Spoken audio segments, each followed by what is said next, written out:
अब राज्यपाल की नियुक्ति सुप्रीम कोर्ट करेगा। जी हां, यही मांग उठ रही है। दरअसल जब जब अहंकार सर चढ़कर बोला है तब तब विनाश की पटकथा लिखी गई है। वही हाल आज मोदी सरकार का है। लगातार सरकार को किसी ना किसी बगावत या झटके का सामना करना पड़ रहा है और अब अडानी मामले में इतने सवाल जवाब, आरोप प्रत्यारोप के बीच जम्मू कश्मीर के पूर्व गवर्नर सत्यपाल मलिक, जो पिछले कुछ समय से मोदी सरकार के खिलाफ, खुद प्रधानमंत्री के खिलाफ बयान देते हुए नजर आ रहे हैं, उन्होंने अब कई तरह के खुलासे कर दिए और इन खुलासों से 2024 चुनाव से पहले प्रधानमंत्री मोदी की हवा जो है वो फिर एक बार टाइट हो सकती है। सत्यपाल मलिक जो भाजपा सरकार के ही जो है राज्यपाल रहे, अभी भी राज्यपाल हैं, उन्होंने अपनी ही सरकार और मुखिया के खिलाफ काफी सख्त रुख अपनाया है। उन्होंने क्या कुछ कहा और उसके मायने क्या है, आगे मैं आपको वीडियो में विस्तार से बताऊंगी, लेकिन पहले देश नीति को सब्सक्राइब जरूर कर ले। देश नीति, केवल सच्ची और पक्की खबरें। दोस्तों, कुछ समय से ये बात खूब चर्चा में है कि सुप्रीम कोर्ट अब सरकार को मन मुताबिक काम करने नहीं दे रहा है या सुप्रीम कोर्ट बाधा डालने की कोशिश कर रहा है और अब राज्यपाल की नियुक्ति भी सुप्रीम कोर्ट को करनी चाहिए। जैसा कि हाल ही में चुनाव आयुक्त के लिए जो है चुनाव आयुक्त की नियुक्ति पर सुप्रीम कोर्ट ने आदेश दिया, तो क्या अब राज्यपाल की नियुक्ति भी सुप्रीम कोर्ट करेगा? ये सवाल किसने उठाया और क्यों उठाया? दरअसल सत्यपाल मलिक ने ही ये मांग उठाई है। उनके मुताबिक राज्यपाल केंद्र सरकार के इशारे पर काम करते हैं। विपक्ष शासित राज्यों में सरकार को परेशान करना ही अब राज्यपाल का काम बन चुका है।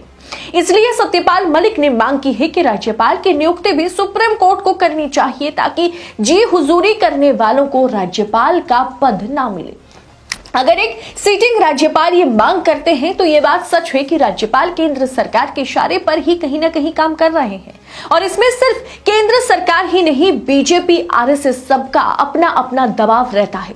उदाहरण के तौर पर उन्होंने कहा, जब मैं जम्मू कश्मीर के राज्यपाल था तो मेरे पास यानी उनके पास 2 फाइलें आई थी। इन फाइलों में कुछ गैर कानूनी तौर तरीके अपनाए गए थे। ऐसे में उनको ऑफर दिया गया था कि इन दोनों फाइलों पर साइन करने के उनको 300 करोड़ मिल सकते हैं। सत्यपाल मलिक 2019 में जम्मू कश्मीर के राज्यपाल रहे। उन्होंने कई बार यह कहा कि इसमें एक फाइल अंबानी और दूसरी आरएसएस के बड़े नेता से जुड़ी हुई थी। सत्यपाल मलिक ने दोनों सौदों को रद्द कर दिया था। सत्यपाल मलिक ने साथ में यह बताया कि आरएसएस का वो नेता आखिरकार कौन था जो इस तरह रिश्वत की पेशकश करके फाइल पर दस्तखत चाहता था। उस आरएसएस नेता का नाम है राम माधव।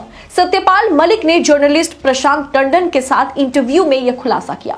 इस बातचीत में सत्यपाल मलिक ने 300 करोड़ रुपए की रिश्वत पेशकश पर कहा कि इसमें राम माधव शामिल थे। इसका सबूत यह है कि फाइल वापस करने के अगले दिन ही सुबह 7 बजे वे मेरे पास राजभवन में आए। सत्यपाल मलिक ने आगे कहा कि अगले दिन राम माधव ने आकर कहा कि आपने ये क्यों कैंसिल कर दिया।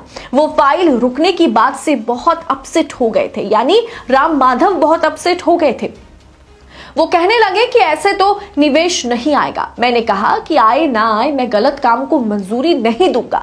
राष्ट्रीय लोकदल ने इस मामले में सत्यपाल मलिक की बातचीत का वीडियो शेयर करते हुए, यानी प्रशांत टंडन के साथ जो वीडियो है उनका, वो इंटरव्यू शेयर करते हुए केंद्र की नरेंद्र मोदी सरकार को कटघरे में खड़ा किया।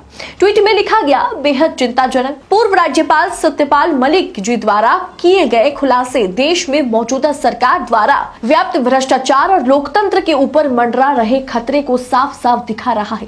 खैर, बीजेपी के सारे नेता मंत्री वॉशिंग मशीन में धुले हुए हैं, उन पर कहां कार्रवाई होगी? तो वही सत्यपाल मलिक ने प्रधानमंत्री मोदी पर कटाक्ष करते हुए कहा कि मैंने एक महिला को गाते हुए सुना, ये ना चाय वाला है ना गाय वाला, अंबानी अडानी का ये लगता साला है, इसने देश बेच डाला। उन्होंने अडानी मुद्दे को लेकर के कहा कि नरेंद्र मोदी ने एक बार के लिए भी अडानी मामले की निंदा नहीं की। अडानी संकट का नरेंद्र मोदी सरकार पर असर जो है 2024 के आम चुनावों में पड़ेगा।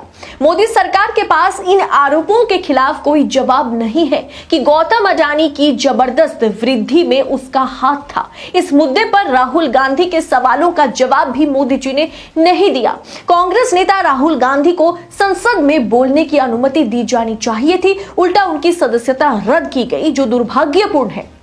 जब एक राज्यपाल अपनी ही पार्टी, अपनी ही सरकार और संगठन के खिलाफ इस तरह का बयान देते हैं तो साफ इशारा करता है कि सरकार में भ्रष्टाचार और भ्रष्टाचारी को बचाने की पूरी कोशिश की जाती है। राजनीति में कोई भी दूध का धुला हुआ या दूध के धुले हुए नहीं होते हैं। कोई भी पार्टी बिना करप्शन के आगे नहीं चल सकती, आगे बढ़ नहीं सकती। लेकिन ना खाऊंगा ना खाने दूंगा, भ्रष्टाचार को खत्म करने का वादा या एक इमेज जो भाजपा सरकार तैयार की थी, उसका पोल जो है ना वो अब खुलती चली जा रही है। सत्यपाल मलिक ने जिस तरह से मोदी सरकार पर हमला बोला है, आरएसएस के उस खास नेता राम माधव पर हमला बोला है, उनका खुलासा उन्होंने कर दिया। ये पूरा मामला आप किस तरह से देखते हैं, कमेंट कर अपनी राय हमारे साथ जरूर शेयर कीजिएगा। बाकी ऐसी तमाम खबरों को पूरी निष्पक्षता के साथ पाने के लिए देश नीति को आपको सब्सक्राइब करना होगा और साथ ही साथ दोस्तों बेल आइकन को दबाना बिल्कुल मत भूलिएगा, क्योंकि इसके जरिए हर एक वीडियो का नोटिफिकेशन आप तक पहुंचेगा। और वीडियो के अंत में थैंक्स ऑप्शन का भरपूर इस्तेमाल करें। जितना ज्यादा आप थैंक्स ऑप्शन का इस्तेमाल करेंगे, आर्थिक तौर पर देश नीति मजबूत होगा और हम निडर होकर, निर्भीक होकर आप तक यूं ही खबरें पहुंचा सकेंगे।